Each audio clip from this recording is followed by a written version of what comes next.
शांति।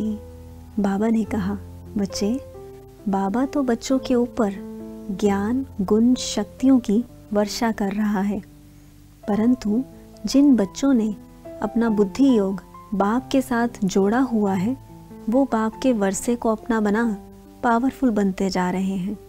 और जिन बच्चों का बुद्धि योग इधर उधर लगा हुआ है, उन तक बाप का वर्षा आता है, परंतु वापस लौट जाता है।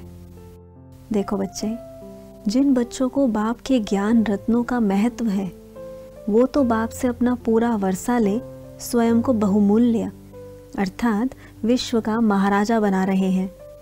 जैसे एक जौहरी को हीरे के साथ हीरे की जरकन, वेस्ट का भी अर्थात बारीक से बारीक हीरे के मूल्य का पता होता है, और वो उसे भी संभाल जवाहरात बनाने में यूज़ करता है। इसी तरह जो बच्चे बाप की छोटी से छोटी श्रीमत को या ज्ञान का महत्व समझ उसे अपने जीवन में प्रैक्टिकल धारण करते हैं, वो ही बहुमूल्य बन जाते हैं। बच्चे, समय बहुत बहुत बहुत बहुत नाजुक बस आने वाला ही है, परंतु बच्चे अनजान बने हुए हैं। वो सोचते हैं कि कर तो रहे हैं, हो ही जाएगा।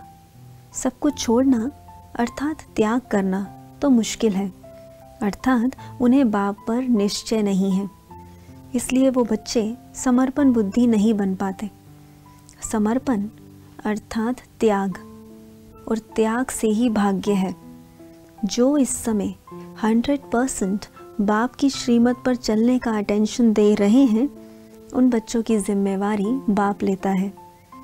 मैं उन बच्चों को संपन्न बना साथ ले जाऊंगा, और अंत समय जो कि आने वाला ही है, उस समय बाप समान बच्चे अपने भाग्य की स्मृति में नाचते हुए भी सभी आत्माओं के कल्याण के निमित्त बनेंगे, और दूसरे हाहाकार के समय उन्हीं का एक हिस्सा बन पश्चाताप की अग्नि में जलेंगे।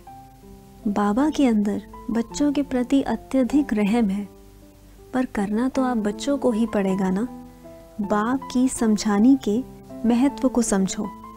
कागज़ के टुकड़ों के लिए, ईंटों के मकानों के लिए या अपनी छोटी छोटी इच्छाओं के कारण अपने समय को व्यर्थ मत करो। यह भाग्य बनाने का समय फिर कभी नहीं आएगा। देखो बच्चे, बाप तो आप बच्चों की इंतज़ार में आपको ज्ञान, गुण, शक्तियाँ देने के लिए ही बैठा है, और जैसे ही आप बच्चे सच्चे दिल से मुझे याद करते हो, तो मैं आपको संपन्न बनाना शुरू कर देता हूँ। परंतु याद तो करो ना, फिर ही तो बाप का वर्षा ले पाओगे। अच्छा, ओम शांति।